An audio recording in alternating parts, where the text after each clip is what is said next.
نحمده ونصلي ونسلم على سيدنا ومولانا محمد رسوله النبي الأمين المكين الحنين الكريم الرؤوف الرحيم. أما بعد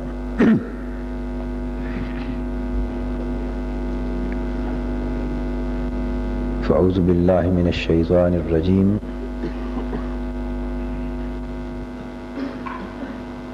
بسم الله الرحمن الرحيم.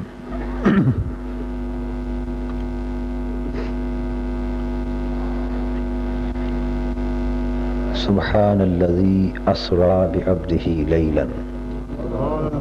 صدق الله مولانا العظيم.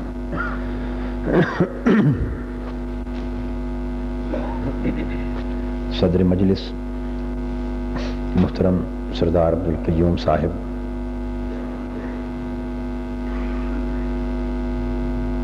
مکرم و معظم مشائخ و علماء کرام و معزز حاضرین،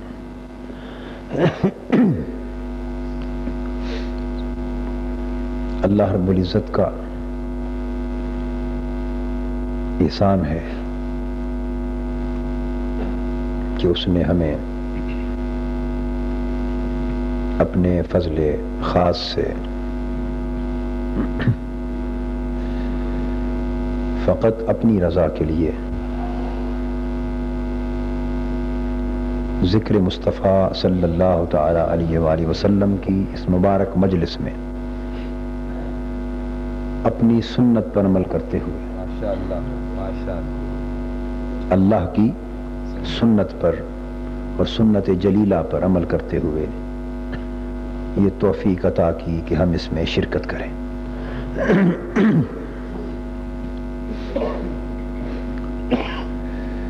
اللہ تبارک و تعالی کی بارگاہ میں التجا ہے کہ وہ ذات پاک اس مبارک مجلس کے انعقاد کو قبول فرمائے۔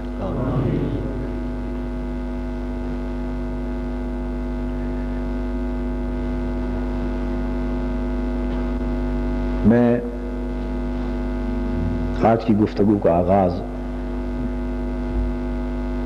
اپنی زندگی بھر کے معمول سے ہٹ کر ایک لطیفے سے کرنا چاہتا ہوں۔ آپ سوچ رہے ہوں گے کہ لطیفہ تو انہوں نے کبھی نہیں سنایا۔ لطیفہ لطیف بات کو کہتے ہیں، ہلکی پھلکی بات کا۔ وہ لطیفہ یہ ہے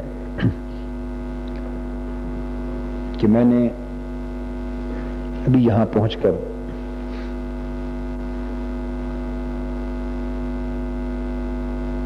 جو منتظمین اس مجلس اس مسجد کے ہیں، انتظامیہ کے صدر محترم، وہ نماز مغرب کے بعد ہم ان کے گھر پہنچ گئے۔ انہوں نے بڑی محبت اور بڑی شفقت کا مظاہرہ فرماتے ہوئے ہمیں چائے پلائی۔ ان کی خواہش تھی کہ میں یہاں بیٹھا رہوں اور جو وقت وہ مناسب سمجھیں اس وقت مجھے وہ یہاں لے آئے۔ میں نے محسوس کیا کہ اجتماع یقیناً مسجد میں موجود ہوگا، لوگ انتظار میں ہوں گے، تو میں نے ان کی خدمت میں درخواست کی کہ بجائے ہمیں یہاں بیٹھا کے انتظار کرانے کے اب مسجد میں لے چلیں، میں لوگوں سے ملاقات کروں گا، ان کی زیارت کروں گا، اور جو بھی انتظار ہے اسٹیج پر کر لیں گے۔ خیر، اس سے قبل ملاقات کے وقت میں نے ان سے پوچھا کہ آج کے اس جلسے کا موضوع کیا ہے۔ انہوں نے بتایا ذکر مصطفیٰ صلی اللہ تعالی علیہ وآلہ وسلم۔ میں نے کہا یہ تو ایک عمومی موضوع ہو گیا، سو میرے لیے آپ لوگوں کا حکم کیا ہے کہ میں کس خاص موضوع پر گفتگو کروں؟ انہوں نے فرمایا کہ ابتداءً موضوع کا خیال تو ربیع الاول کی مناسبت سے میلاد النبی صلی اللہ علیہ وآلہ وسلم تھا، لیکن تاخیر ہوتے ہوتے اب مہینہ معراج النبی صلی اللہ علیہ وآلہ وسلم کا آ گیا، تو حضور علیہ الصلوۃ والسلام کے ذکر کی محفل ہے، آپ جو چاہیں جس موضوع پر کر لیں۔ اس کے بعد وہ خاموش ہو گئے۔ میں یہاں آتے ہوئے سوچ رہا تھا کہ دو میں سے کس موضوع کا انتخاب کریں، سو میں نے ذہنی طور پہ یہ طے کیا کہ معراج النبی صلی اللہ علیہ وسلم پر گفتگو کرتے ہیں۔ اب جب میں اسٹیج پر پہنچ گیا تو اصل لطیفہ اب آنے والا ہے۔ وہ یہ کہ میرے ساتھ اللہ کا شکر ہے جو میں بتانے والا ہوں، یہ لطیفہ پریشان کن نہیں ہوتا میرے لیے، کبھی بھی نہیں ہوتا انشاءاللہ، اور حضور علیہ الصلوۃ والسلام کے نالین پاک کا سایہ رہے تو قیامت تک بھی نہیں ہو سکتا، لیکن لطیفہ برحال ہے۔ میں جب یہاں پہنچا تو میرے ساتھ ایک معاملہ اکثر ایسا ہوتا ہے کہ بہت سے احباب ایسے ہوتے ہیں جو اگر میں ایک سمت سے چلوں خطاب کرتا ہوا کسی موضوع پر کراچی سے پشاور تک، تو ان میں کوئی نہ کوئی میرے ساتھ رہتا ہے۔ اور اس وقت حضرت علامہ سید ریاست علی قادری صاحب تشریف فرما ہیں کراچی سے، مولانا علامہ غلام حیدر صاحب تشریف فرما ہیں کراچی سے، اور بہت احباب، کچھ لاہور سے، ہمارے انجم صاحب ہیں، کئی احباب ایسے ہیں۔ اکثر ایسا ہوتا ہے کہ ایک موقع آیا، کوئی خاص مہینہ آیا، ایک جگہ پہنچے، وہاں 3-4 خطاب ہوئے، ایک ہی موضوع ہے، ایک ہی موقع ہے، تو ایک شہر میں تو پھر سینکڑوں ہزاروں افراد ایسے ہوتے ہیں جو ساتھ ہی ساتھ ہر جلسے اور ہر کانفرنس میں شریک رہتے ہیں۔ جدا جدا پہلوؤں پر خطاب ہوتے رہتے ہیں، یعنی ریپیٹیشن اور تکرار کا نہ موقع ہوتا ہے نہ اس کی اجازت مل سکتی۔ پھر انسان کراچی سے نکل پڑتا ہے، چلو اب لاہور آئیں گے، تو انسان کبھی سہولت سوچتا ہے، سہولت کہ چلو اسی میں سے کسی پہلو پر یہاں خطاب کر دیتے ہیں۔ جب وہاں پہنچتا ہوں تو کئی احباب جو وہاں خطابات سن کے آئے وہ یہاں بھی موجود ہوتے ہیں۔ اب میں سوچتا ہوں کہ یہ مناسب بات نہیں ہے، یعنی انسان سوچتا ہے سہولت کی خاطر، مناسب بات نہیں ہے کہ اب یہ وہاں بھی شریک تھے اب یہاں آئے ہیں تو اسی موضوع پر خطاب اچھا نہیں، تو پھر اس موضوع کا کوئی اور نیا گوشہ اللہ پاک ذہن میں ڈالتا ہے، خطاب کرتے ہیں، 2-3 خطاب یا 4-5 خطاب اس شہر میں بھی ہوتے ہیں، وہ اس میں شریک رہتے ہیں، تکرار کا موقع نہیں ملتا، یعنی سہولت کی گنجائش نہیں رہتی۔ لاہور سے فارغ ہو گیا، اللہ اللہ کر کے فارغ ہوا، اسلام آباد پہنچا، یہ سارے یہاں بھی موجود ہیں۔ اب میں جب سٹیج پر پہنچا میں نے کہا کہ اب صورتحال کی، یعنی ان میں سے بعض ہیں جو کراچی میں اس موضوع پر خطابات سن کے آئے ہیں، بعض ہیں جو لاہور میں کل جمعہ تھا کل سن چکے، کوئی اس سے پہلے سن چکے، آگے پیچھے مسلسل۔ تو اب میں سوچ رہا تھا کہ وہی تکرار مناسب نہیں ہے آپ لوگوں کے لیے، تو آپ کو تو نہیں پتا کہ تکرار ہو رہا ہے یہ نئی چیز ہے، لیکن یہ تو باہر نکل کے پکڑ لیں گے مجھے۔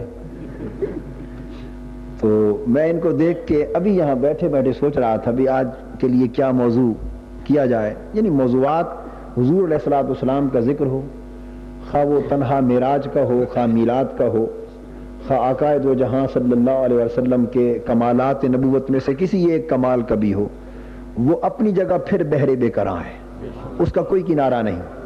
تو اگر اس کے ایک ایک قطرے کو بھی انسان بیان کرے تو زندگی ختم ہو جائے اور بغیر تکرار کے بعد ختم نہ ہو۔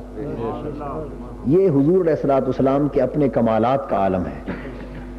لیکن بہرطور میں ابھی سوچ رہا تھا بیٹھا ہوا کہ اب پھر کیا موضوع کریں، تو میرے ذہن میں تھا کہ 2-3 تقریریں ہوں گی، اس اثنا میں کوئی فیصلہ کر لیتا ہوں۔ چونکہ انہوں نے بتایا تھا 2-3 خطاب پہلے ہوں گے، پھر وہ نعت شروع ہو گئی، تو میں نے کہا بھی اپنے ذہن کو اس طرف نہیں لگاتے، نعت کو سنتے ہیں۔ تو نعت کے دوران تو میں نعت میں مگن رہا، اس کے بعد میں نے کہا خطاب ہوگا تو سن لوں گے۔ وہ مفتی صاحب کا خطاب ہوا تو انہوں نے بھی سوچنے کا موقع نہیں دیا، ادھر متوجہ رہے۔ میں نے کہا کہ اب جو اور خطاب ہوگا تو اس میں ذہن بنا لیتے ہیں کہ کس موضوع کا انتخاب کیا جائے۔ تو علامہ مشتاق احمد صاحب دامت برکاتہم انہوں نے حکم صادر فرما دیا کہ خطاب کریں۔ تو بس اب بیٹھتے بیٹھتے میں اس نتیجے پر پہنچا کہ آج کے لیے جو ایک نئی بات حضور علیہ الصلوۃ والسلام کے سفر معراج اور معجزہ معراج کے حوالے سے عرض کرنا چاہیے، وہ ہے لیلاً، فقط یعنی معراج کے سفر کا رات میں کرایا جانا۔ تو آج کا موضوع ہے فقط رات، یعنی سفر معراج کے لیے رات کا انتخاب کیوں ہوا۔ اب یہ انتخاب کر کے میں ان سب احباب سے بچ گیا کہ یہ نہیں کہیں گے کہ کبھی اس موضوع پر پہلے آپ نے خطاب کیا اور تکرار نہیں ہو رہا. نہیں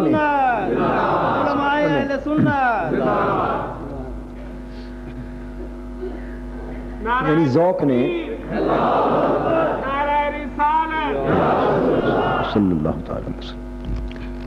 یہ آیت کریمہ ہے سورہ بنی اسرائیل کی جو آپ ہر وقت پڑھتے ہیں سنتے ہیں. اس میں حضور علیہ الصلوۃ والسلام کے معجزہ معراج کے بے شمار پہلو اور بے شمار گوشے بیان ہوئے. ان کا حصہ، ان کا شمار، ان کا احاطہ نہیں ہو سکتا. ان میں ایک پہلو یہ بھی ہے، اللہ تبارک و تعالی نے فرمایا سبحان الذی اسریٰ بعبدہ لیلا، پاک ہے وہ ذات جس نے سیر کرائی اپنے محبوب اور برگزیدہ بندے کو رات میں، بلکہ رات کے تھوڑے سے حصے میں. اس کے بعد آگے سفر معراج کے مختلف مرحلوں کا ذکر ہے. من المسجد الحرام الى المسجد الاقصى الذي باركنا حوله، مسجد حرام سے لے کر مسجد اقصیٰ تک. یہ میں حصول برکت کے لیے پوری آیت اور اس کا ترجمہ مکمل کر رہا ہوں. موضوع وہی ہے لیلاً، مسجد حرام سے مسجد اقصیٰ تک. وہ مسجد اقصیٰ جس کے ماحول کو ہم نے مبارک بنا دیا ہے. سبحان اللہ. بارکنا ما حولہ الذی بارکنا ما حولہ. اس کا ترجمہ اور منشا یہ ہے کہ جس کے پورے ماحول کو مبارک کر دیا.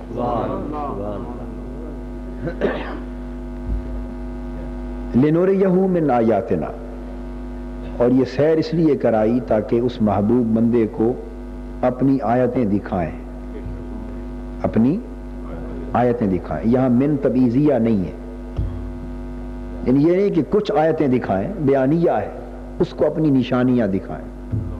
کتنی؟ جتنی وہ دیکھ سکیں یا جتنی ہم دکھا سکیں. اب خدا کی قدرت کے وہ کیا کچھ دکھا سکتا ہے اس پر تو کوئی پابندی نہیں ہے نا. لنوریہ اور فاعل اس میں اللہ ہے کہ ہم دکھائیں، جہاں تک دکھا سکیں گے دکھائیں گے. انہ هو السمیع البصیر، پس بے شک وہی سننے والا ہے اور وہی دیکھنے والا. یہ آیہ کریمہ ہے. اس میں اللہ تبارک و تعالی نے حضور علیہ الصلوۃ والسلام کے سفر معراج کا ذکر فرمایا کہ یہ سفر رات کو کرایا گیا. تو اس سفر کا رات میں کرایا جانا بطور عنوان کے یہ واضح کرتا ہے کہ یہ سفر معراج سارا کا سارا سفر محبت ہے. سفر معراج سفر محبت ہے، اسی لیے رات کو منتخب کیا گیا. عربی زبان میں اسرا، اس نے سیر کرائی، اور باب افعال میں سے اسرا، یہ وہ سیر کرانے کے معنی میں آتا ہے، لیکن استعمال عرب میں اور قرآن مجید کے اندر جو اس کا استعمال آیا ہے تو اس کا غالب استعمال یہ ہے کہ رات کو سیر کرائی جائے تو اس کے لیے اسراء کا لفظ استعمال کرتے. غالب استعمال رات کی سیر کے لیے اسراء کا لفظ استعمال کرتے. حضرت موسیٰ علیہ السلام کو بھی حکم ہوا، وہ اس میں صراحتاً بیان آیا فَأَسْرِ بِعِبَادِي لَيْلًا، اے موسیٰ میرے بندوں کو رات میں لے چل، رات میں سیر کر. تو اسراء کا لفظ اپنے غالب استعمال میں رات کی سیر کے لیے آتا ہے. اور اس کے ساتھ پھر لیلاً، اسرا بعبدہ لیلاً، اس نے سیر کرائی اپنے بندے کو رات میں. پھر لیلاً کا لفظ اسراء کے ساتھ اس کا وارد کیا جانا، یہ ایک حکمت کے اعتبار سے تو اس امر پہ دلالت کرتا ہے کہ جب اسراء اور لیلاً دونوں جمع ہو جائیں تو اس سے اس امر کی طرف اشارہ کرنا مقصود ہے کہ سفر تو ہوا رات کو، لیکن ساری رات جاری نہیں رہا۔ بے شک سفر بہت تھا، مسافتیں بہت تھیں، مسافت طویل تھی، آنا جانا طویل مسافت پر مشتمل تھا، لیکن یہ نہ سمجھنا کہ ساری رات اسی سفر میں بیت گئی۔ سفر تو طویل ہوا، لیکن یہ طے رات کے تھوڑے سے حصے میں ہو گیا۔ لیلن، اس کی جو تنوین ہے، دو زبریں آئی ہیں نا، یہ تنوین بھی اشارہ کرتی ہے اپنے ایک معنی کے اعتبار سے کہ رات کے تھوڑے سے حصے کو اللہ نے صرف کیا، اور اسراء کے ساتھ پھر لیلن کا استعمال پھر اس بات کو مؤکد کرتا ہے، اس کی تاکید پیدا کر دیتا ہے کہ یہ سارا سفر معراج ہوا رات کے اتنے تھوڑے سے حصے میں، اتنے تھوڑے حصے میں، اور رات کے اتنے قلیل سے لمحے میں طے ہوا کہ جو نہ سمجھ سکے وہ آج تک مغالطے میں ہیں کہ جسمن گئے بھی تھے یا نہ گئے تھے۔ یعنی اتنا تھوڑا وقت لگا کہ جو نہ سمجھ سکے آج تک مغالطے میں ہیں کہ آیا اتنے تھوڑے وقت میں انسان جا بھی سکتا ہے یا نہیں۔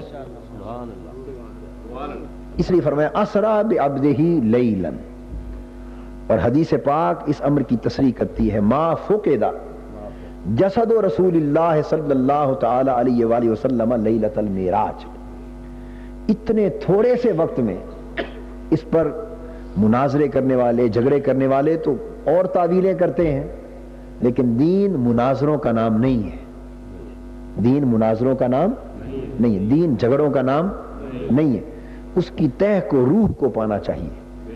اس میں دراصل سرعت سیر معراج بیان ہوئی ہے، اس حدیث میں سرعت بیان ہوئی ہے، یعنی تیزی رفتار کا بیان ہے کہ یہ سفر معراج رات کے اتنے قلیل وقت میں اتنی تیزی کے ساتھ طے ہوا کہ ما فقد جسد رسول اللہ صلی اللہ علیہ وآلہ وسلم، کہ حضور صلی اللہ علیہ وسلم گئے بھی اور لوٹ بھی آئے، اور اتنے تھوڑے وقت میں سب کچھ سفر طے کیا کہ یوں لگا جیسے جسم اطہر گم ہی نہیں ہونے پایا، جسم اطہر گم ہی نہیں ہونے پایا۔ یہ گفتگو کا انداز ہے۔ تو یہ تو لیلن کے لفظ کی یہ ایک حکمت ہے، تاکہ پتہ چلے کہ اتنا طویل سفر تھوڑے سے وقت میں اللہ نے طے کرا دیا۔ لیکن بہرحال ہمارا موضوع اس سے آگے سے شروع ہو رہا ہے، اور وہ یہ کہ اللہ جل مجدہ نے اس سفر معراج اور معجزہ معراج کے لیے رات کا انتخاب کیوں فرمایا۔ سو پہلی بات یہ کہ رات عبادت کے لیے، قرب الہی کے لیے، مجاہدے کے لیے، مشقت کے لیے اور مہم کے لیے دن سے افضل ہوتی، دن سے افضل ہوتی۔ اس لیے صوفیاء کرام اور عرفاء اعظام یہ فرماتے ہیں کہ اللہ کے بندوں کی رات، اللہ کے بندوں کی رات ان کے لیے تخت سلطنت ہوتی، تخت سلطنت ہوتی، یعنی وہ احوال وہ دن میں طے نہیں کرتے جو رات کی تنہائیوں میں طے کرتے، یعنی رات اللہ کے بندوں کے لیے شاہی ہوتی ہے، اور اس کی فضیلت ہے۔ اللہ تبارک و تعالی نے جو خاص لمحے اجابت کے اور قبولیت کے مقرر فرمائے ہیں، اور جن خاص راتوں کو شرف، لمحوں کو شرف عطا کیا ہے، وہ لمحے بھی رات کے دامن میں رکھے، وہ لمحے بھی رات کے دامن میں رکھے، اور اس رات کو لیلۃ القدر بنایا۔ انا انزلناہ فی لیلۃ القدر، یعنی نزول قرآن کے لیے بھی وقت کی جس اکائی کا انتخاب کیا وہ اکائی رات ہے۔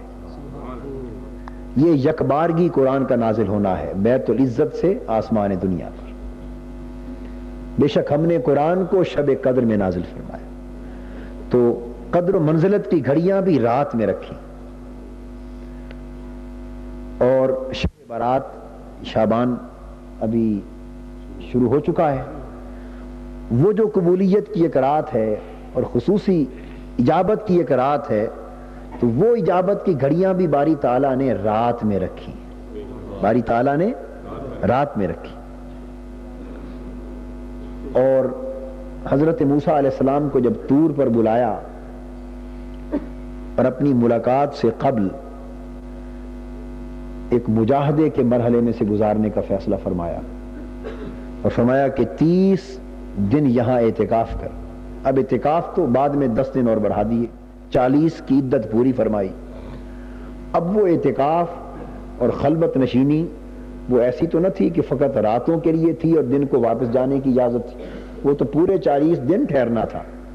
لیکن اس خلوت نشینی کا بھی ذکر کرتے ہوئے فرمایا کہ وَوَاعَدْنَا موسیٰ 40 لیل، اور ہم نے موسیٰ سے 40 راتوں کے قیام کا وعدہ لیا۔ کیا موسیٰ 40 راتیں یہاں ٹھہر، اس لیے کہ ٹھہرنے کا مقصود جس طرح رات میں پورا ہو سکتا ہے دن میں نہیں ہو سکتا۔ تو چونکہ حصول مقصد کے لیے رات افضل ہے تو اسی کا ذکر کر دیا، دن کا ذکر نہیں کیا، حالانکہ دن کا بھی قیام تھا۔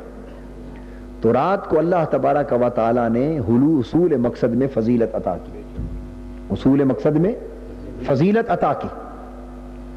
اور پھر خصوصی عبادت جس میں اللہ رب العزت کا خاص قرب نصیب ہوتا ہے اور خاص اس کی عنایتیں میسر آتی ہیں، وہ خصوصی قرب کے حاصل کرنے کی عبادت جس کو تہجد کہتے ہیں، اس کو بھی رات کے دامن میں رکھا۔ فرمایا وَمِنَ اللَّيْلِ، اور ذکر کیا، ہر جگہ ذکر کیا رات کا، تاکہ رات کے راز کی سمجھ آ سکے۔ وَمِنَ اللَّيْلِ فَتَہَجَّدْ بِهِ نَافِلَةً لَكَ، اور رات کے اندر محبوب اٹھ کھڑا ہو اور ایک اضافی نماز پڑھ، نافلۃ لک، ایک اضافی نماز پڑھ جو 5 نمازوں کے علاوہ ہو۔ نافلہ کہنے کے باوجود حضور کے لیے نفل نہیں تھی تہجد، قرآن مجید میں نافلہ کہنے کے باوجود حضور کے لیے یہ نماز نفلی نہ تھی، بلکہ حضور علیہ الصلوۃ والسلام کے لیے واجب تھی، جبکہ قرآن مجید نافلہ کہہ رہا ہے تو نافلہ کہہ کر واجب تھی۔ تو یہاں نافلہ سے مراد نفلی نہیں ہے بلکہ اضافی ہے۔ میرے محبوب 5 نمازیں جو دے رکھی ہیں، رات کو اٹھ اور تہجد کی نماز ان کے لیے اضافتاً پڑھ، اضافتاً نماز پڑھ، اور چونکہ حکم تھا حضور کے لیے، امر تھا، سو واجب قرار پائے۔ تو اس خصوصی نماز کے لیے بھی وقت رات کا منتخب فرمایا۔ تو اللہ تبارک و تعالی نے رات کو کئی گنا فضیلت عطا کی ہے دن پر۔ اور اب سفر معراج چونکہ سارے سفروں کا سرتاج تھا، اور معراج کی فضیلت حضور علیہ الصلوۃ والسلام کو عطا کی گئی ساری فضیلتوں کی پھر اعلیٰ، ان میں اعلیٰ اور عرفہ فضیلت تھی کہ ان میں سے کوئی فضیلت حضور کے فضائل میں سے، آپس میں سے کوئی فضیلت اس فضیلت کے مقابلے کی نہ تھی، اور سب سے اعلیٰ عرفہ فضیلت عطا ہونے والی تھی، اور اس کے لیے سفر کرایا جانے والا تھا۔ تو اللہ تبارک و تعالی نے پسند فرمایا کہ 2 ہی اکائیاں ہیں وقت کی، یا دن یا رات۔ چونکہ سفر سب سے اعلیٰ ہے سو اس کے لیے انتخاب بھی وقت کی اعلیٰ اکائی کا ہونا چاہیے، سو اس سفر معراج کے لیے دن کو نہیں بلکہ رات کو منتخب فرمایا۔ ایک بات۔ اب دوسری حکمت اس میں نقطہ محبت کے اعتبار سے یہ کہ معراج کا سفر ملاقات کا سفر تھا۔ معراج کا سفر محبوب کی محبوب سے ملاقات کا سفر تھا۔ تو محبوب کی ملاقات کا بہتر وقت رات ہی کا ہو سکتا ہے، محبوب کی ملاقات کا بہتر وقت رات ہی کا ہو سکتا ہے، چونکہ رات تنہائی کا محل ہے، رات خلوت کا مقام ہے اور دن جلوت کا مقام ہے۔ دن جلوتوں کا آئینہ دار ہے، دن میں ہنگامے ہیں، رات میں خاموشی، دن میں بہت سی ملاقاتیں ہیں اور رات میں تنہا ملاقات کا موقع ہے۔ دن میں بہت سے لوگوں کا آنا جانا ہے اور رات میں فقط محبوبوں کا آنا جانا ہے. تو رات چونکہ خلوت اور تنہائی کی آئینہ دار ہے اور دن جلوت اور ہنگاموں کا آئینہ دار ہے. فرمایا محبوب میری ذات اور میری بارگاہ اور میرا لامکان وہ تو خلوتوں اور جلوتوں کے ان تمام تصورات سے پاک اور منزہ ہے جو یہاں پائے جاتے ہیں. لیکن بات چونکہ ملاقات کی عظمت کی ان لوگوں کو سمجھانا ہے جو یہاں رات دن کی خلوت اور جلوت کے پیمانے پر سوچتے ہیں. اس لیے ان کی خاطر رات کو منتخب کیا کہ سفر کا آغاز تو یہیں سے ہو رہا تھا. تو بتایا محبوب تجھے رات کو سفر کراتے ہیں تاکہ لوگ سمجھیں کہ یہ ملاقات ایک اچھوتی ملاقات تھی, اچھوتی ملاقات تھی اور تنہائی کی ملاقات تھی اور خلوت کی ملاقات تھی. جلوت کی ملاقاتیں تو دن میں 5 وقت نمازوں کی صورت میں ہوتی رہیں گی, جلوت کی ملاقاتیں تو کئی بار ذکر میں ہوتی رہیں گی اور کئی بار عبادتوں میں ہوتی رہیں گی اور ہوتی رہی ہیں. تو جلوت کی ملاقاتیں تو کئی ہوئی اور کئی ہوں گی, لیکن آج ایک خاص خلوت کی ملاقات بھی ہونی چاہیے. تو اللہ تبارک و تعالیٰ نے رات کا انتخاب فرمایا تاکہ رات کے لفظ سے لوگوں کو اس ملاقات کی اہمیت کا اندازہ اور پتہ چلے کہ محبوب کی محبوب سے ملاقات کا بہتر وقت رات ہی کا تھا. سو اللہ نے رات کو منتخب کیا اور اللہ تبارک و تعالیٰ جسے اپنا خصوصی قرب عطا کرنا چاہتے ہیں اس کے لیے حدیث میں آتا ہے کہ جب رات کا پچھلا پہر آتا ہے اور رات بھی اوائل وقت میں ابھی ہنگامے اور جلوتیں تھوڑے تھوڑے ہوتے ہیں, جو رات گزرتی جاتی ہے خلوت چھاتی جاتی ہے, ہنگاموں کے بادل چھٹتے جاتے ہیں, لوگ سونے لگتے ہیں. جب رات ڈھلتی ہے نصف شب ہوتی ہے, پھر اور ڈھلتی ہے اور آخر شب کے لمحے آتے ہیں اور اللہ جل مجدہ سے محبت کا دعویٰ کرنے والے سو رہے ہوتے ہیں. اللہ جل مجدہ سے محبت کا دعویٰ کرنے والے خواب غفلت میں نیند میں مبتلا ہوتے ہیں.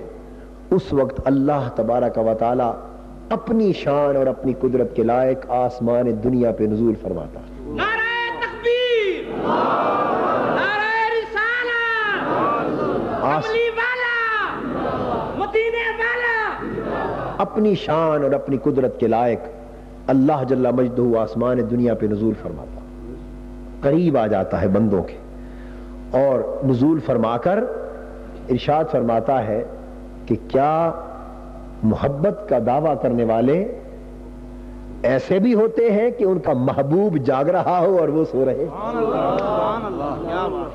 کیا محبت کا دعویٰ کرنے والے ایسے بھی ہوتے ہیں کہ رات کا سما ہو اور محبوب جاگ رہا ہو اور محب سو رہے ہو؟ وہ پوچھتے اگر تم محبت میں سچے ہو اور دعوی محبت میں سچے ہو تو سوچو تو صحیح کہ رات کا سما ہے, دنیا سو رہی ہے اور میں محبوب ہو کر جاگ رہا ہوں اور تم غاب غفلت میں پڑے. اٹھو مجھ سے ہم کلام ہو, مجھ سے ہم کلام ہو. یعنی وتیرہ تو یہ ہے کہ محبوب سوتا ہے اور محب جاگتا ہے, اور تمہاری حالت اے اللہ سے محبت کا دعویٰ کرنے والوں ہمیں جھنجھوڑا جا رہا ہے تاکہ ہم اپنے گریبانوں میں جھانک کر دیکھیں. اللہ سے محبت کا دعویٰ کرنے والوں دیکھو جس سے تم نے محبت کی کا رشتہ اور محبت کا ناطہ, محبت کا تعلق قائم کیا ہے اور جس سے محبت کے دعوے دار بنے ہو, اس کی حالت تو یہ ہے کہ وہ راتوں کو جاگ رہا. لا تأخذہ سنۃ ولا نوم, وہ تو نہ سو رہا ہے نہ اونگ رہا ہے, وہ تو اونگ اور نیند سے پاک ہے, وہ جاگ رہا ہے اور تمہارے سونے کو دیکھ رہا ہے اور تم محبت کے دعوے دار ہو کر غفلت کی نیند میں مبتلا ہو. اس لیے اللہ تبارک و تعالی رات کو اپنے بندوں کو اٹھا لیتا, اپنے بندوں کو اٹھاتا ہے. ملائکہ کو متعین کیا جاتا ہے. بعض اللہ کے بندے ایسے بھی ہوتے ہیں, یہ درج ہے احادیث میں کہ ایسے بھی خوش نصیب ہوتے ہیں کہ جب اللہ پاک چاہتا ہے, کچھ تو بندے ہوتے ہیں کہ چاہتے ہیں کہ رب سے ہم کلام, کچھ بندے ایسے ہوتے ہیں جو چاہتے ہیں کہ خلوت کا موقع ملے اور رب سے کلام کریں اور رب کی بارگاہ میں سجدہ ریز ہوں اور دو آنسو آنکھوں سے گرائیں اور رب کو پکاریں. یہ طلب بندوں کی ہوتی ہے.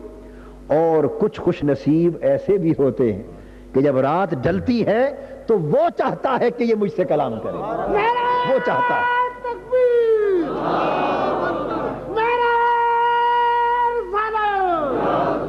تو وہ چاہتا ہے کہ میرا یہ بندہ مجھ سے کلام کرے, یہ اٹھ کے سجدہ ریز ہو, یہ اٹھ کے روئے اور خلوت میں یہ مجھ سے مانگے اور میں اسے دوں.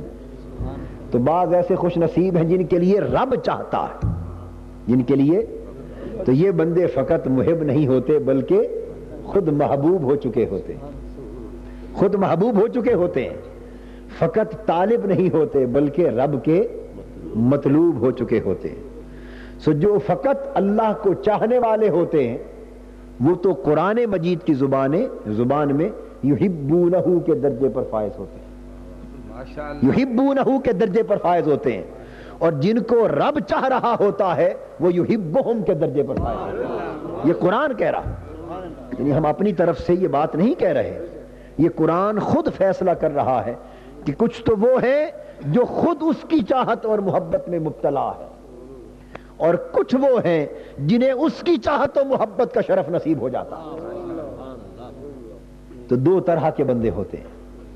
تو کچھ طالب ہوتے ہیں, پکارنے والے ہوتے ہیں, اور کچھ وہ ہوتے ہیں جن کو وہ بلاتا ہے, وہ بلاتا ہے. سو کئی بندے وہ ہیں جو غفلت کی نیند سوتے, پھر کئی وہ ہیں جو سونا نہیں چاہتے, کوشش کرتے ہیں کہ جاگ کے رات کی خلوت میں اس سے کلام کر لیں. اور کچھ وہ ہیں کہ جو بے دھڑک سوتے ہیں وہ فرشتوں کو بھیج کر جگاتا ہے.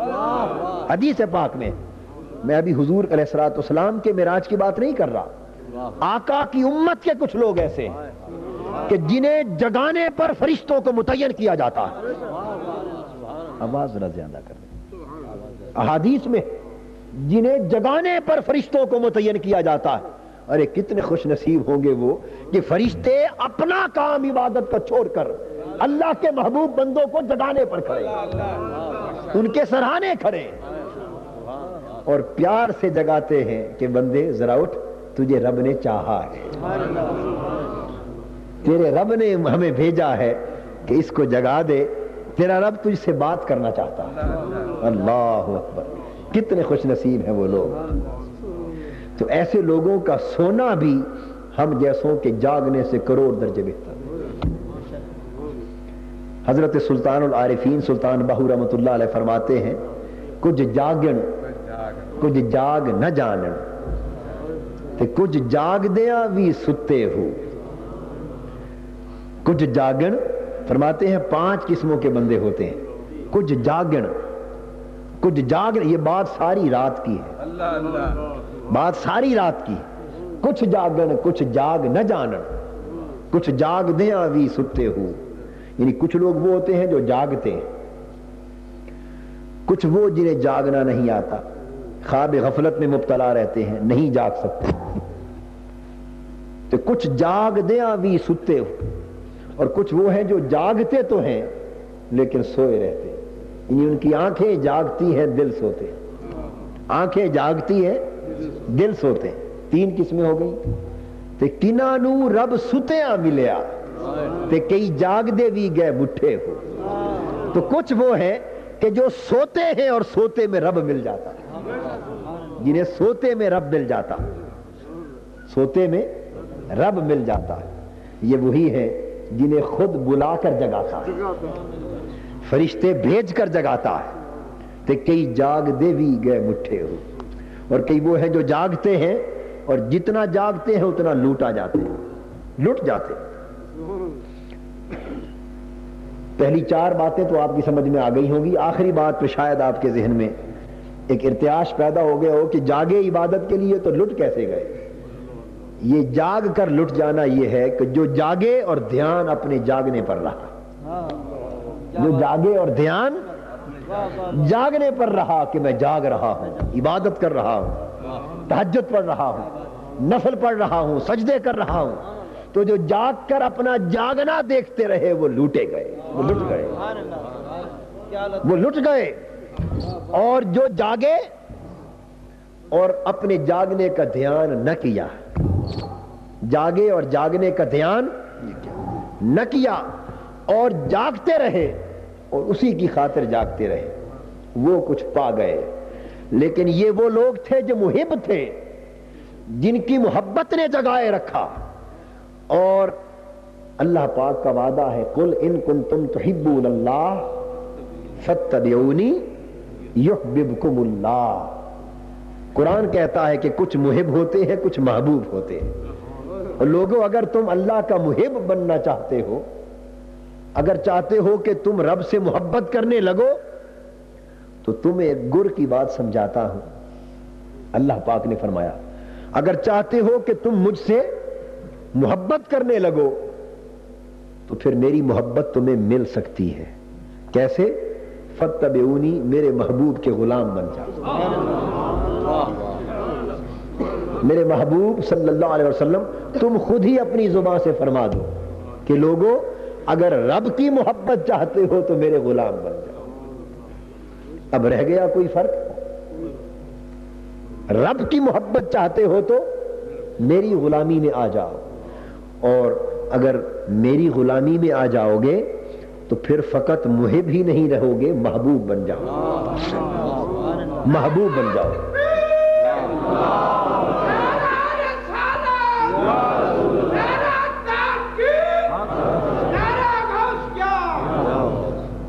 تو یہ وہ بات ہو گئی کہ جو نبی کے قریب ہوتا ہے رب اس کے قریب ہوتا ہے۔ یہاں یہ بات ہوئی کہ جو نبی کے قریب ہوتا ہے تو پھر بندہ رب کے قریب نہیں، رب اس کے قریب ہوتا ہے۔ فاتبعونی یحببکم اللہ۔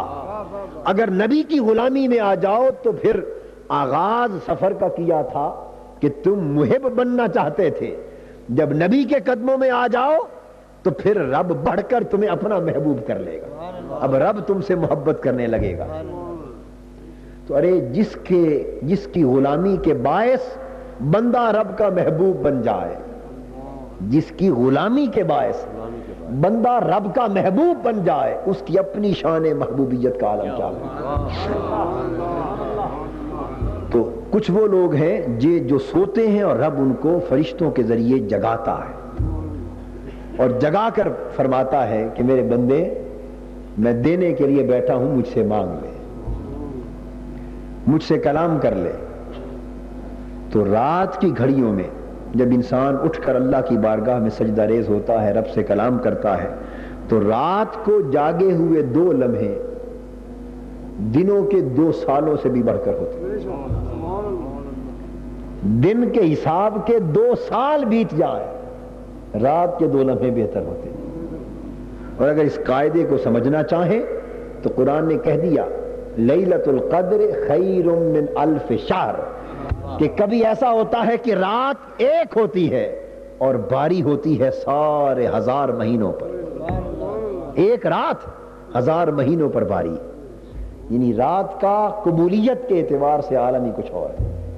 اس لیے فرمایا اسرا بعبدہ لیلا، چونکہ یہ سفر محبت تھا، سفر محبت تھا، اور محبت کا اور ملاقات کا بہترین وقت رات کی تنہائی ہے۔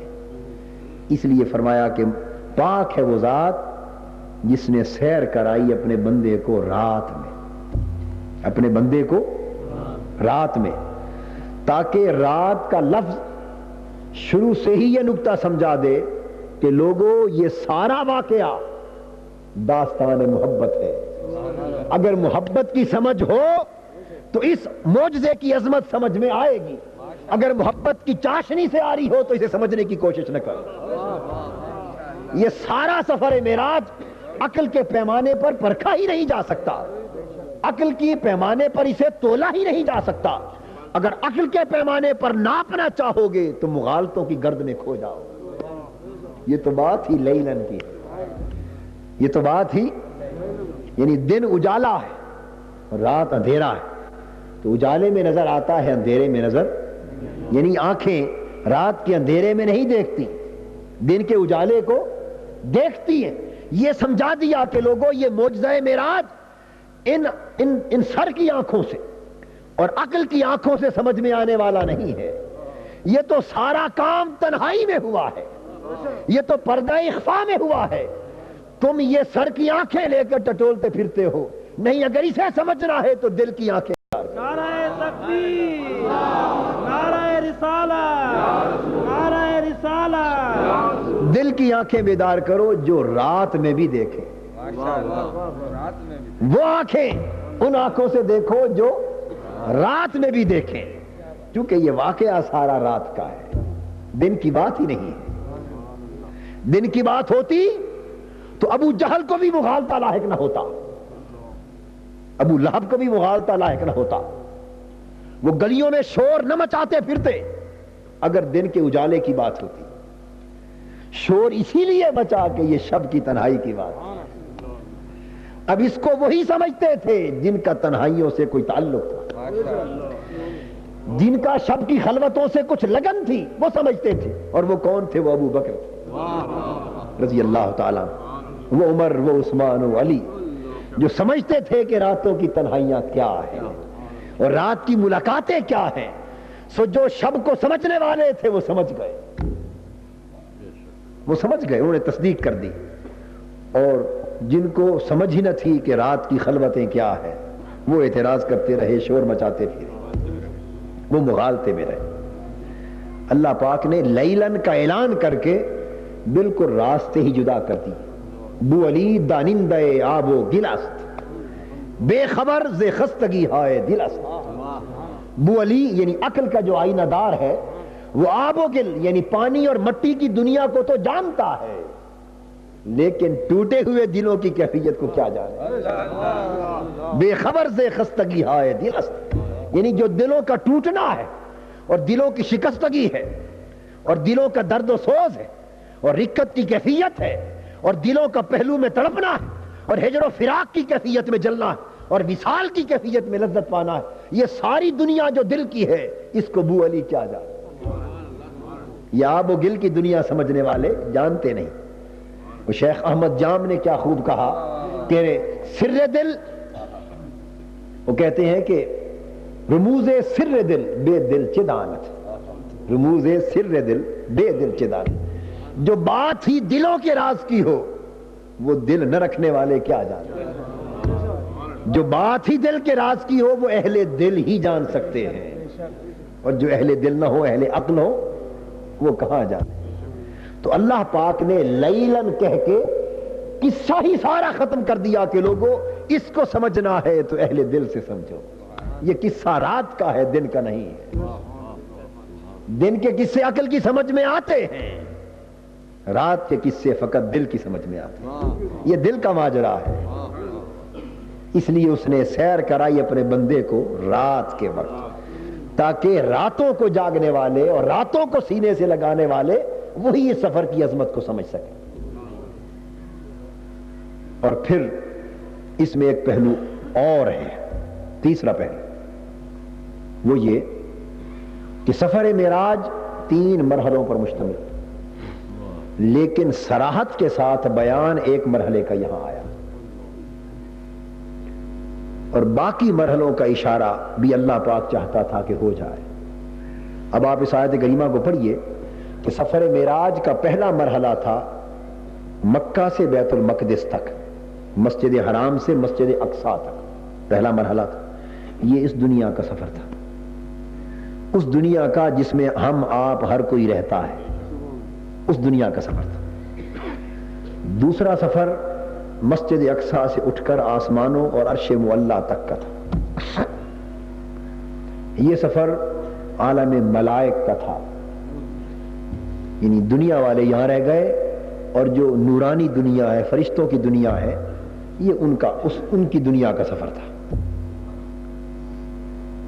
اور پھر تیسرا سفر فوق العرش, سدرہ سے اوپر, عرش سے اوپر, مکان سے آگے لا مکان تک, مکان سے آگے لا مکان کا سفر تھا. اور وہ کعبہ قوسین او ادنا تک جا رہا, وہ تیسرا مرحلہ تھا.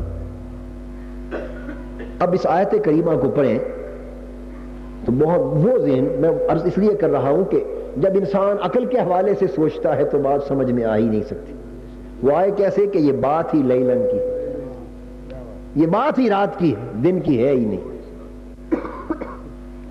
تو عقل اعتراض کرتی ہے کہ آپ کہتے ہیں کہ معراج کا سفر حضور کو فوق العرش تک نصیب ہوا، حضور لامکان تک عرش تک گئے، اور آیت کریمہ میں بیان تو فقط مسجد اقصیٰ تک جانے کا ہے، اوپر کا ذکر ہی نہیں.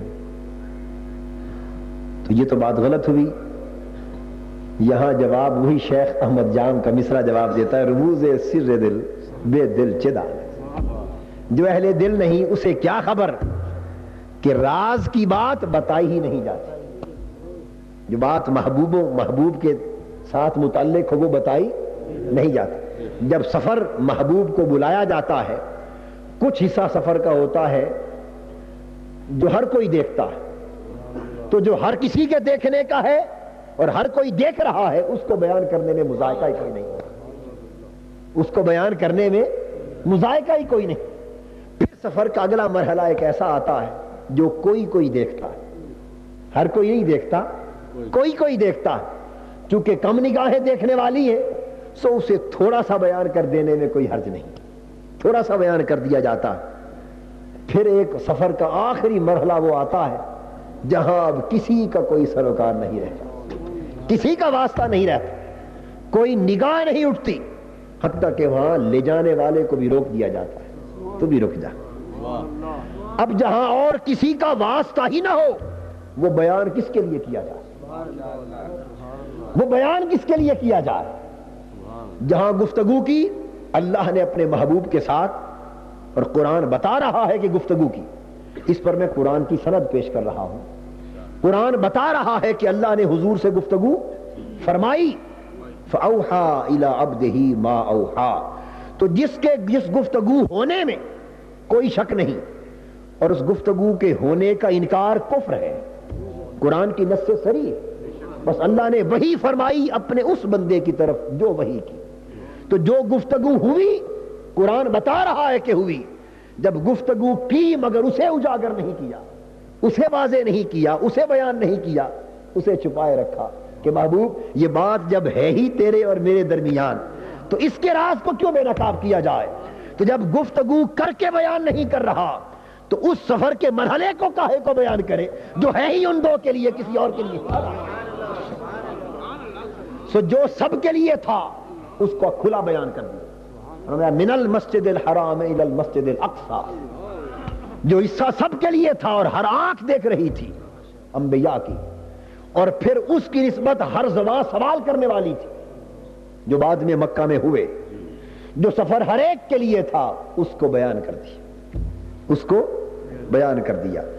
جو کسی کے وہ فقط جبرائیل کے لیے تھا، جو قدسیان فلک کے لیے تھا، جو سدرہ پر بیٹھ کر دیدار کرنے والوں کے لیے تھا.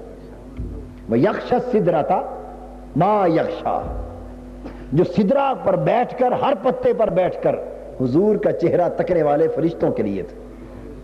کوئی دیکھ رہا تھا، اسے لِنُرِيَهُ مِنْ آیَاتِنَا کہہ کر اشارے میں بیان کرتی. جو ہر ایک کے لیے تھا کھلا بیان کیا، جو کسی کے لیے تھا اسے چھپا کر بیان کیا، لیکن تھوڑا اشارے کنائے میں بیان کر دیا. اور جو سفر تھا ہی، جو مرحلہ تھا ہی فقط دو کے لیے، اور وہاں لے جانے والے کو بھی اجازت نہ تھی، تھا ہی فقط دو کے لیے، تو آپ کے لیے کاہے کو بیان کیا جاتا؟ وہ آپ کے لیے بیان کیوں کیا جاتا؟ اس کا تو بیان کرنا حکمت ہی نہ تھا، منشا عزتی نہ تھا. اس لیے فرمایا انہ هو السمیع البصیر. لوگوں وہ جو آخری مرحلہ، پہلا مرحلہ ہر کوئی سن لے کہ مسجد حرام سے چلے مسجد اقصیٰ تک پہنچے جس کا ماحول سارا مبارک ہے. دوسرا مرحلہ لنُرِيَهُ مِنْ آیَاتِنَا، محبوب ان نشانیوں کو دیکھتا گیا، ہم دکھاتے گئے، اس کو اشارتاً بیان کر دیا. اور پھر ایک مرحلہ وہ آیا جہاں نہ زمین والوں کو کوئی غرض، نہ ان کا واسطہ، نہ آسمانوں والوں کا واسطہ، ہر کوئی نیچے رہ گیا. اب فقط جانے والا تھا اور بلانے والا تھا، اس کے حصے کو بیان کی انہ هو السمیع البصیر. یہاں نہ اللہ نے اپنا نام لیا نہ حضور کا نام لیا، ضمیر ہو کی اور ہوا کہا انہو ہوا السمیع البصیر۔ بس لوگوں اب تم یہاں کی بات مکان تک تو پہنچے تو ہم بھی کچھ نہ کچھ بیان کرتے رہے۔ جب مکان ختم ہو گیا اور عالم لا مکان آیا، جہاں اس سفر محبت اپنے مقصود کو پانے والا تھا، جہاں سفر محبت کی غرض پوری ہونے والی تھی، جہاں بلاوے کا مدعا پورا ہونے والا تھا، اور تمہاری تو کوئی غرض ہی نہ تھی، وہ تو فقط دونوں کی بات تھی، تو سن لو اس سفر کا اور اس مرحلے کا حال یہ انہو هو السمیع البصیر۔ بس فقط وہ سننے والا تھا اور یہ سنانے والا تھا، اور یہ سنانے والا تھا تو وہ سننے والا تھا۔ البصیر وہ دیکھنے والا تھا تو یہ دکھائی دے رہا تھا، اور یہ دیکھنے والا تھا تو وہ دکھائی دے رہا تھا۔ نعرہ تکبیر، نعرہ رسالہ، نعرہ رسالہ۔ علامہ آلوسی فرماتے ہیں کہ یہاں ضمیر کا مرجع دونوں طرف ہے۔ انہو هو السمیع البصیر سے مراد ایک سمت میں اللہ سمیع و بصیر ہے، دوسری سمت میں حضور سمیع و بصیر۔ کیا بات ہے۔ اب یہاں یہ بات انہو هو السمیع اپنا نام نہیں لیا، حضور کا نام بھی نہیں لیا، ہو اور ہوا سے بات سارا کام چلا لیا، ہو سے ہو کہہ کر سارا کام چلا، اور ہو کا معنی ہے وہ، ہو کا معنی ہے اور ہوا کا معنی بھی ہے وہ، جس کا ہوا بس فقط وہی، فقط وہی۔ اب جب وہ دیکھنے والا تھا تو وہی سے مراد وہ تھا، اور جب حضور دیکھنے والے تھے تو وہی سے مراد یہ تھے۔ کہا کہ اب انہو ہوا، اس میں ایک حصر ہے، حصر ہے یہ نہیں، حصر ہے، حصر اور کسر ہے، جس کا معنی یہ ہے کہ جب بات ہی ہماری ہے تمہیں کیا۔ انہو ہوا کا معنی یہ ہے کہ جب بات ہی ہماری ہے تمہیں کیا۔ اب تو کیوں کہتے ہو کہ بیان نہیں کیا گیا، یہ تمہارے بیان کے لیے ہے ہی نہیں۔ انہو ہوا، دیکھیے نا، پہلے فرمایا سبحان اللہ، پاک ہے وہ ذات، اسرا بعبدہ، بات چل لنوریہ، ہم نے سیر کرائی، یعنی اندازہ کیجئے کہ پہلے غیبوبت کا بیان ہے، پھر تکلم کی طرف التفات فرمایا تاکہ ہم دکھائیں اپنی نشانیاں، تو یہاں تک ہم کی بات آتی رہی اور حضور کا ذکر بھی عبد کے ساتھ ہوتا رہا، لیکن جب اصل مقصود کا وقت آیا تو وہاں نہ عبد کا ذکر کیا نہ ہماری اپنی بات کی، فقط انہو ہوا کہا کہ بس اب یہ ہے ہی اسی کی بات اور ہے ہی اسی کی بات، تو اب یہ ہے ہی ان کی بات، تمہیں کیا غرض، تم کیوں سوال کرتے ہو کہ اس مرحلے کا ذکر نہیں؟ وہ مرحلہ تھا جن کے لیے، ان کو بتا دیا، تمہارے لیے جو حصہ تھا وہ تمہیں بتا دیا۔ رموز سر دل بے دل چدارت، جو بات جس کے لیے ہوتی ہے اسی کو بتائی جاتی ہے، یہ بات درست ہے نا، جو بات جو جس کے اہل ہوتا ہے اس کو بتائی جاتی، تو ہمارے لیے جو بات تھی وہ ہمیں بتا دی، اور فرمایا اگلی بات کہ جھگڑے میں نہ پڑو، بس اس کو ایمان لے آؤ، اس پر ایمان لے آؤ، اس کو مان لو۔ انہو هو السمیع البصیر۔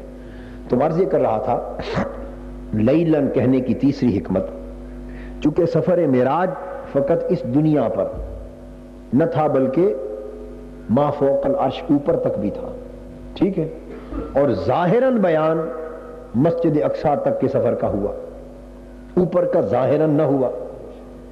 یہاں اعتراض ہو سکتا تھا کہ یہ تو فقط پورا سفر ہی یہیں تک ہوا ہوگا، اللہ جل مجدہ نے یہاں لیلن کا لفظ استعمال کر کے اس کا جواب دے دیا، اور جواب کس طرح لیلن کا معنی سمجھنے سے متعلق ہے۔ یہ ہم جس دنیا میں جس کرۂ ارض پہ رہتے ہیں اور جہاں مسجد اقصی ہے جہاں مسجد حرام ہے، یہ کرۂ ارضی، یہ نظام شمسی کا حصہ ہے، یہ بات سمجھ لیں، یہ کرۂ ارض نظام شمسی کا حصہ ہے، سورج کے تحت جو نظام آتا ہے، اور نظام شمسی کے اندر دن اور رات ہوتے ہیں، نظام شمسی کے اندر دن اور رات ہوتے ہیں۔ پھر دن اور رات کا فرق یہ ہے کہ جہاں سورج کی روشنی پڑتی ہو اسے دن کہتے ہیں، اور جہاں روشنی نہ پڑے اسے رات کہتے ہیں۔ آپ میری بات کو سمجھیں، جہاں سورج کی روشنی پڑے دن اور رات کا اپنا کوئی مستقل وجود نہیں. اب اس وقت سورج کی روشنی یہاں نہیں پڑ رہی، سو ہم اس جگہ کو، اس وقت کو رات کہہ رہے ہیں، اور عین اسی وقت زمین کے کئی حصوں پر سورج کی روشنی پڑ رہی ہے. یعنی لندن میں 10 گھنٹے کا جو فرق ہے، یا امریکہ میں تو وہاں دن ہوگا. وہاں سورج کی روشنی پڑ رہی ہے، سورج کی روشنی پڑ رہی ہے. تو وقت کے اگر اکائیوں کو دیکھیں، لمحوں کو دیکھیں، وقت کے لمحوں کو، تو وقت کا جو لمحہ اس وقت یہاں ہے وہی وہاں ہے. وقت کے لمحے تو نہیں نہ بدلتے، وقت کے لمحے نہیں بدلتے، لیکن یہاں رات ہے وہاں دن ہے. کیوں؟ وہاں روشنی پڑ رہی ہے. تو جہاں جہاں سورج کی روشنی پڑے وہ نہار ہے، وہ دن ہے. اور جس جگہ سورج کی روشنی نہ پڑے اس کو کیا کہتے ہیں؟ لیل. یہ بات سمجھ گئے؟ اب اگر نہارن فرمایا جاتا، دن کو سیر کرائی، تو نہارن کے لفظ سے یہ بات متعین ہو جاتی کہ سفر معراج جتنا بھی تھا نظام شمسی کے اندر اندر کہ دن ہوتا ہی تب ہے جب سورج کی روشنی پڑے. تو جہاں تک سورج کی روشنی پڑتی ہے وہاں تک تو دن چلتا ہے، لیکن وہ مقامات جہاں سورج کی روشنی نہیں پڑتی وہ استعارتاً لیل، وہ استعارتاً لیل ہے کہ وہاں سورج کی شعاع نہیں جاتی. سو وہ کائنات جو نظام شمسی سے ماورا ہے، جو فوقانی کائنات ہے آسمانوں کی اس سے ماورا، عرش فوق العرش، جہاں سورج کی روشنی نہیں جاتی وہ لیل ہے. تو فرمایا محبوب اگر سیر یہاں آیت میں دن کا لفظ ہوتا تو لوگ سمجھتے کہ سیر اسی وقت تک اسی جگہ تک ہوئی جہاں جہاں دن ہوتا ہے.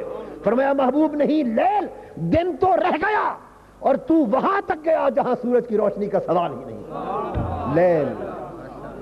تو یہ لیل کا لفظ نظام شمسی سے اونچی پرواز کا ذکر کر رہا ہے. وہاں تک محبوب تیرا سفر گیا جہاں سورج کی روشنی تو کیا، سورج کا بھی نام و نشان نہیں. اس لیے کہ روشنی سے ہٹ کر باقی جتنی جگہیں جتنے وقت ہوں گے وہ لیل کے زمرے میں، مجازن لیل کے زمرے میں آئیں گے. فرمایا اسرا بعبدہ لیلا، چونکہ بیان محبت ہے اس لیے کچھ باتیں اشارے میں کر دی، اور سب سے بہترین زبان محبت میں اشارہ ہوتا اور سب سے اعلیٰ اظہار محبت میں خاموشی ہوتا. آپ تو اعتراض کرتے ہیں نا کہ بیت المقدس تک کا بیان ہے اور اوپر کی خاموشی ہے. ارے بیان محبت میں خاموشی اصل اظہار ہے، بیان محبت میں خاموشی اصل اظہار ہے، اصل اظہار ہے. تو جو حصہ بیان نہیں کیا، خاموشی اختیار کی، وہی حصہ محبت ہے، وہی حصہ محبت ہے. تو جس خاموشی پر آپ اعتراض کرتے ہیں وہی خاموشی اصل اظہار ہے، اصل اظہار ہے. اور پھر یہ سفر محبت اس لیے ہے کہ اس آیت کا ہر لفظ معنی محبت پر دلالت کرتا ہے. یعنی اللہ پاک نے انتخاب ایسا کیا کہ ہر لفظ معنی محبت پر دلالت کرتا ہے تاکہ یہ بات طے ہو جائے کہ یہ سارا واقعہ محبت ہے. سو اسے سمجھنے کے لیے محبت والوں تم ہی سمجھو، جن کو محبت کی تپش نہیں حاصل وہ کیا سمجھے، وہ کیا سمجھے. جی اب دیکھیے، اب اس لیلن نے جس محبت کے مفہوم کی عکاسی کی ہے وہ اس آیت کے ہر لفظ میں یہی بیان محبت موجود ہے، ہر لفظ میں بیان محبت موجود. لیلن سے پہلے کیا لگایا لفظ؟ اسرا. کیا؟ اسرا. سبحان الذی اسرا بعبدہ، پاک ہے وہ ذات جس نے سیر کرائی اپنے بندے کو. اسرا میں بھی بیان محبت، اسرا میں بھی بیان محبت. آپ کہیں گے کس طرح؟ گزارش یہ ہے کہ اللہ پاک یوں بھی فرما سکتے تھے کہ اذهب بعبدہ، پاک ہے وہ ذات جو لے گئی اپنے بندے کو. آپ ترجمہ ایسا کرتے ہیں کہ نہیں کرتے؟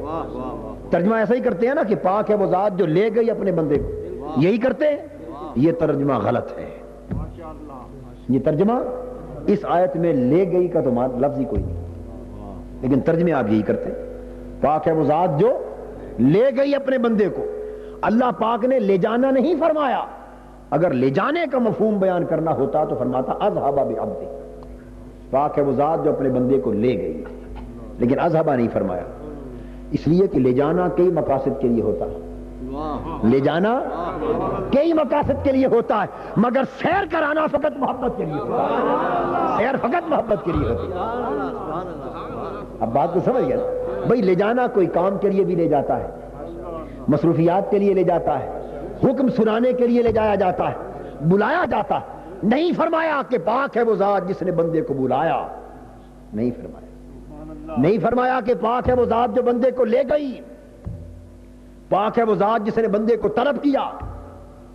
کوئی ایسا کلمہ جس سے بیان محبت نہ ٹپکے وہ بیان نہیں کیا، بلکہ فرمایا جس نے سیر کرائی۔ اب ایمان سے کہیے، سیر کسی کام سے ہوتی ہے یا فقط تسکین کے لیے ہوتی ہے؟ فقط راحت کے لیے ہوتی ہے۔ ارے جس سے محبت ہو اور لے جانے کا کوئی کام نہ ہو اسے سیر کرائی جاتی ہے، کیوں؟ تاکہ یہ خوش ہو جائے،